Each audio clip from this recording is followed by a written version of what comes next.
Hey guys, today I wanted to talk about one of the strongest characters in JJK, and for once I don't mean the usual suspects. Yup, I want to talk about the first cursed spirit to be fully acknowledged by both the Honored One and the King himself. Let's take a dive into Jogo. Before we go there, I want to thank yellowBirb for requesting this video. Thank you for waiting, and thank you so much for your patience. I'm sorry it took so long, but here we are, and let's dive into it.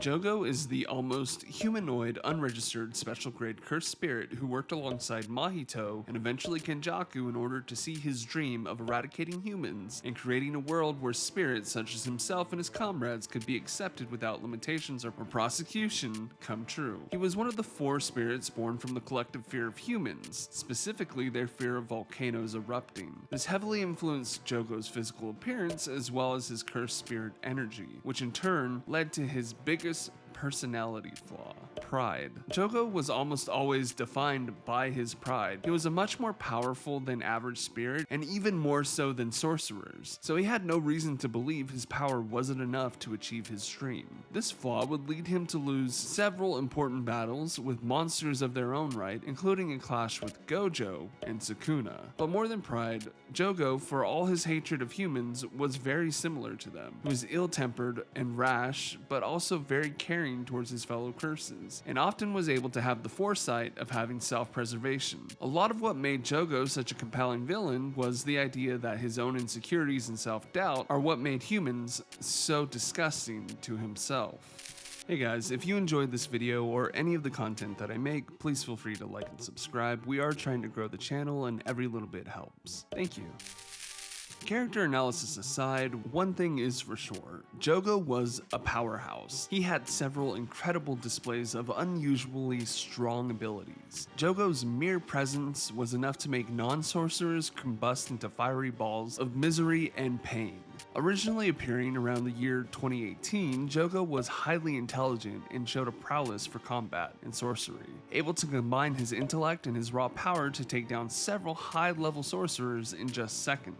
The zenin considered Jogo's raw abilities to be beyond that of even a fully realized dragon. Jogo's durability was legendary. Although he was unable to ultimately defeat Gojo, he was in fact able to go toe-to-toe with the Severed One, including taking several of Gojo's curse technique red attacks, as well as being able to survive and eventually recover from going head-to-head in a domain clash, where Jogo would eventually absorb all of Gojo's unlimited void, something even the King of Curses was unable to do.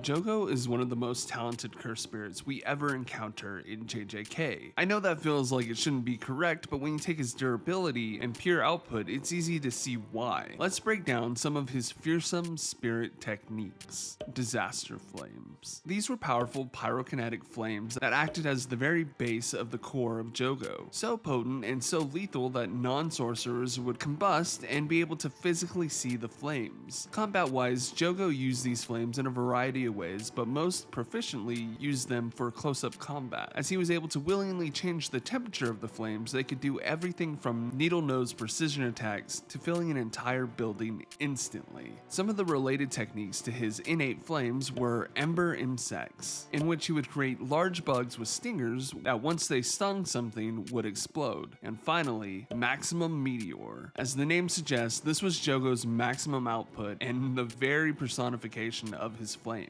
Flames so hot and deadly that not only would this lead to the King of Curses acknowledging him, stating in chapter 115 that he wouldn't have been able to make it unscathed had he not reacted to them appropriately, but these flames would stay raging in Shibuya even after the spirit's death. Jogo was also proficient in domain amplification. He was able to almost neutralize the full effect of Gojo's Limitless. While not perfect, it is in fact the perfect description of how amazing Jogo was, pulling off a feat that most would look past, but series-wise was only able to be done by the most skilled. Finally, Jogo's domain expansion, Coffin of the Iron Mountain. Taking the form of a volcano that Jogo had complete control over, most normal sorcerers would be burnt to a crisp by simply being caught in Jogo's domain expansion. However, if they didn't instantly combust, Jogo had several sure hits built into the volcanic landscape, including lava explosions and land masses crashing down upon the opponent.